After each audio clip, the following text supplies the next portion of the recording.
Welcome to another session of Stelmo's Rants and Raves. I'm Stelmo. I'll just jump right in there.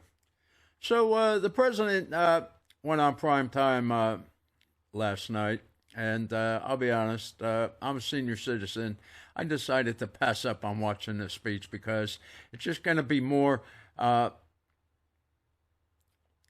information that helps us to come to the conclusion that regardless as to what party's in power, nothing major is going to happen. At least nothing that would benefit the majority of Americans. And so, I hope I'm proven wrong.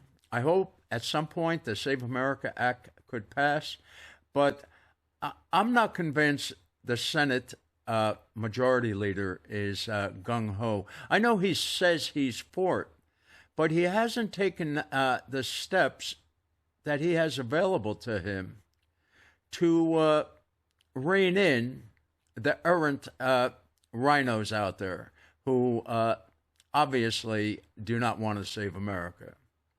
Now, I know that sounds harsh, and it's probably not really true.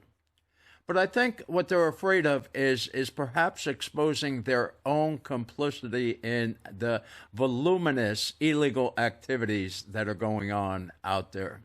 You know, one of the points that I keep making, and I'm going to continue to make this point, why did it take an independent journalist like Nick Shirley, who, let me say, I have a great respect for this man. He's done a fantastic job. But where are both the Republicans and Democrats who spend hundreds of thousands, if not millions of dollars to get elected?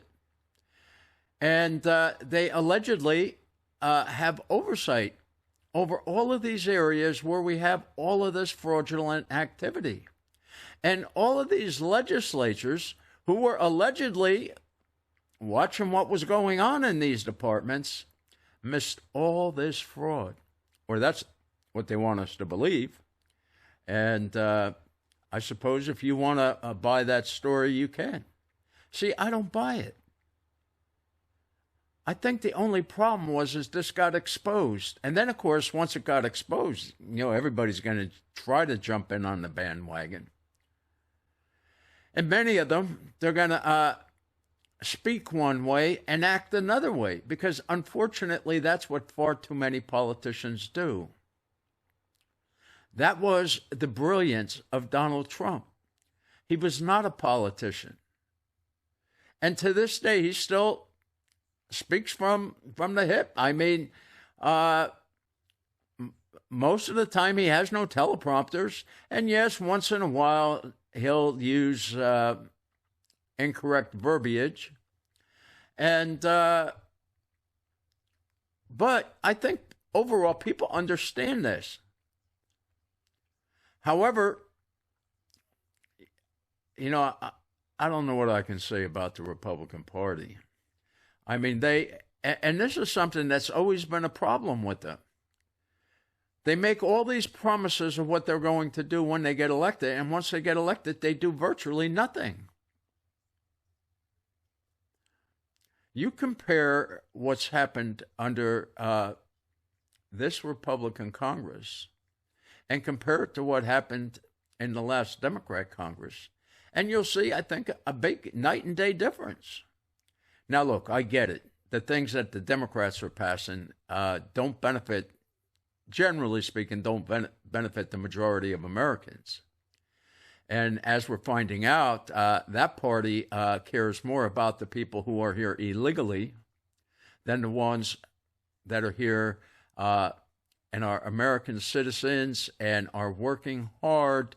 And you have all of these people in the Democrat Socialist Party of America looking to make all of these Americans work to support all these illegal aliens. I live in Florida, and Florida's a red state, and I live in one of the redder counties in this state. And yet I see so many problems festering around here when I'm out and about.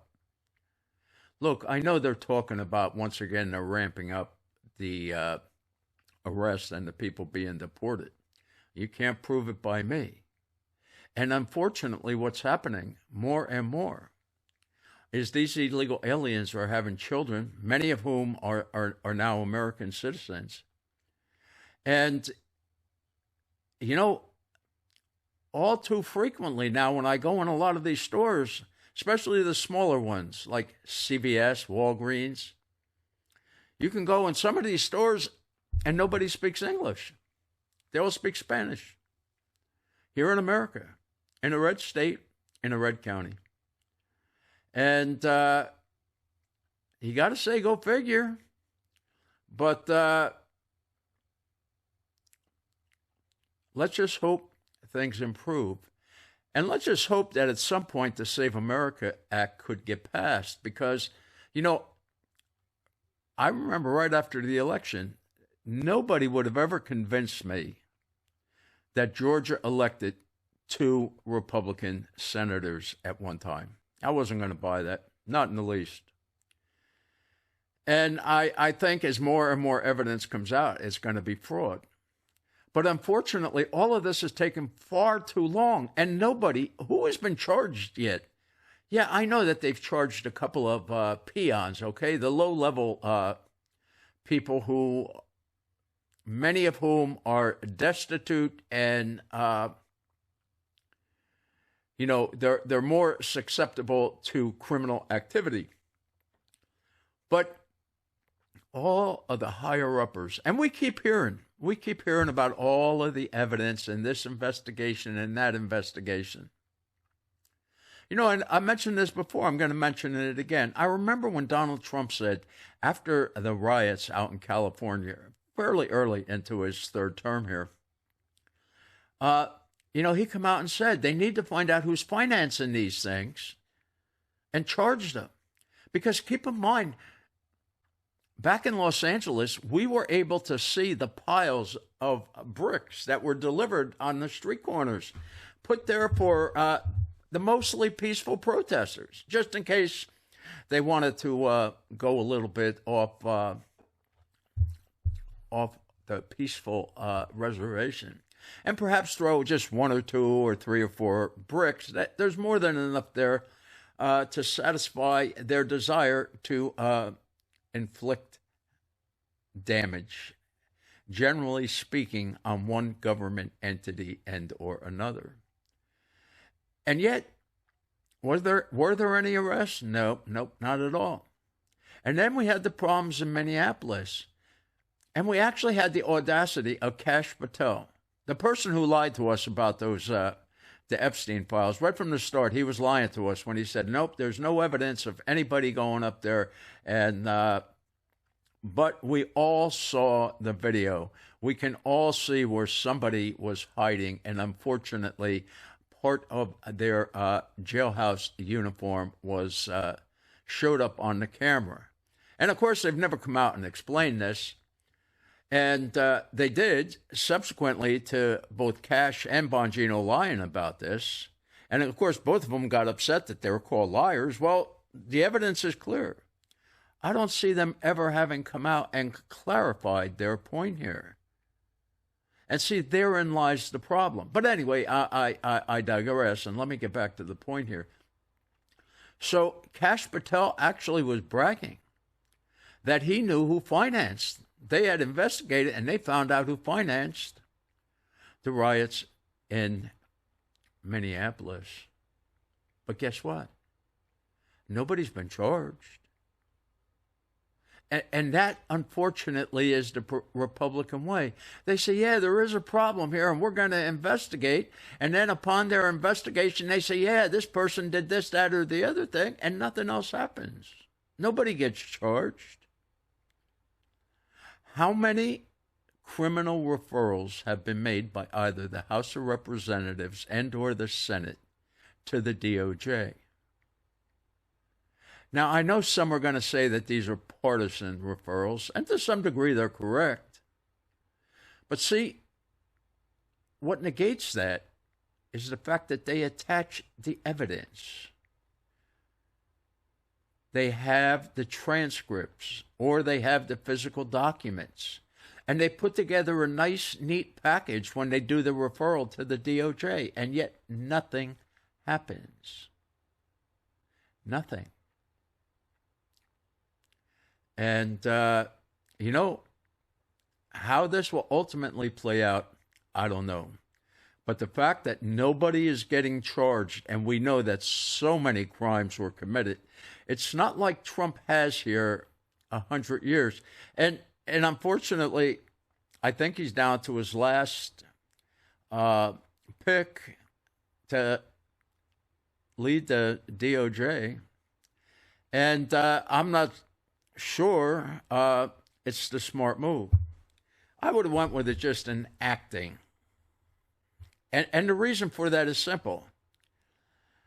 The opposition is not going to dangle a lot of money in front of somebody who's an acting or is in an office in an acting capacity, because in 24 hours or less or whatever, they could be replaced.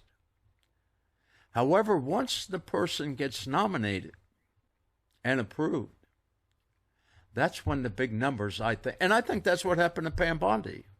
Now, I could be wrong, but I doubt it. Because Pam Bondi was a law and order attorney general here in Florida, but yet she became the attorney general of the United States, and it seems like it was just a debacle from day one. A debacle. Yeah, and she was the first one to mess up the Epstein files. And, you know, here in that regard, I just saw where J.D. Vance is saying, yeah, perhaps the communication from the administration was a little less than stellar. Well, I think it was far worse than that, Mr. J.D. Vance. And I think that if you do have aspirations to be president, you're going to have to start modifying your position. I don't know if people are going to buy the changes now. That remains to be seen. But, you know, the American people are disgusted with what happened with the Epstein files. And their biggest disgust has to do with the fact that nobody else has been charged. 2 people. That's it. All the other reprobates have been given a clean bill of health and a pass. And it's, you know, the problem is Donald Trump was fighting a 2-tier justice system prior to his re-election. And yet, once he won and came into power, it looks like he's supporting this concept of having a multi-level tier justice system. And that doesn't bode well for him or his family when he's out of office. I've said it before, and I'll keep saying this. They are going to hound this man as long as he is alive. And the reason is, and keep in mind here, the problem isn't so much the actual legislators themselves, but it's rather the powers that be, the ones that line the pockets of those legislatures with silver and gold. They're the ones who put out the marching orders, and the marching orders are to go after Trump. And why is that? Because they don't want to see a repeat of what happened with Trump. And what was it that happened? He ran for president without giving them time to get him corrupted as he worked his way up the chain, how most politicians get to the presidency. Donald Trump said, nope, no senator, no governor, I'm going straight to the top. And you can see what happened, at least in the beginning. But then it's almost like, you know, the money was too great. I don't know. All I know is the Trump administration, while they've done some really laudable things, and let me say right from the beginning, I give them all the credit in the world for shutting down the border. And in the beginning, I gave them credit when they were going out and apprehending people and deporting them. But then you had the insurgents up there in Minnesota, and the fact that, you had a couple of them shot and killed. And right away, it's like, oh my God. And of course, all the phony polls come out saying, like 99% of Americans want no ICE. Well, that's just not true. The Democrats always have pollsters who will come out and have a poll readily available. I don't know how many issues over the years that I have seen somebody come up with that idea, and within 20, if it's a leftist idea, in less than 24 hours, we'll start seeing the polls all showing the vast majority of Americans, they want this nonsense. Well, it's not true. They don't want it. And the majority of Americans, and that's the majority of Americans in both parties, want all illegals deported. Not just those who commit a secondary crime, because all of them commit a crime getting here, because it is against the law. They are illegal aliens. And I know that the socialists would like us to soften our terminology and call them undocumented immigrants. But they're illegal. They broke the law getting here. And if they're willing to break the law getting here, you have to assume that they're going to continue to break the law once they're here. To a lot of these people, America represents like the golden ticket. And when many of them get here, they realize, hey, it's going to take a lot of hard work. And even then, we won't be that much better off than where we were back home. And so, to them, what's the option? Crime. If you can't get it legally, just take it illegally. And we see how much of this crime is out there. And I suggest that most of the fraud has yet to be uncovered. And I go back to saying, where are the Republican lawmakers, the ones who have oversight over these things? All of them were oblivious to all of this. Either that or they're lying now. I don't know. Either's a possibility. And it's just shameful. It really is shameful. So we're going to see. We're going to see now what happens with the Save America Act. Something so simple that the majority, again, of people in both parties believe you should have ID to vote and be a citizen. But only one party doesn't want that, and everyone knows why they don't want it. And what's sad is there are Republicans who likewise don't want to see this checks and balance on our elections. And that's sad. And this country will not survive much longer. I see no long-term history for or long-term future for this country. Our debt is staggering. There's no way to pay it back. And we're getting now that we're having to borrow so much just to pay the interest on that debt. And then, yeah, we have to borrow that money too.